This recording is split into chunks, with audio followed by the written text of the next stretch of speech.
कैलास राणा शिवचंद्र मोळी फणींद्र माता मुकुटी झळाळी कारुण्य सिंधू भवदुःखहारी तुझवीन शंभो मज कोण तारी तुझवीन शंभो मज कोण तारी राण्या असंख्य झाल्या या जगात पण पुण्यश्लोक कोणी नाही गर्व आहे तिचा या मराठी हृदयाला एकच ती महाराणी अहिल्याबाई होळकर झाली गर्व आहे तिचा या मराठी हृदयाला एकच ती महाराणी अहिल्याबाई होळकर झाली अहिल्याबाई होळकर यांचा जन्म 31 मे 1725 रोजी अहमदनगर जिल्ह्यातील चौंडी या गावी झाला.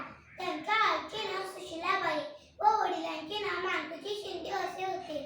त्या लहानपणापासून अतिशय हुशार व धाडसी होत्या. वयाच्या 8व्या वर्षी त्यांचा विवाह खंडेराव होळकर यांच्याशी झाला. त्यांना मालेगाव मुक्ताबाई ही 2 अपत्ये होती. अहिल्याबाई होळकर या धार्मिक वृत्तीच्या होत्या.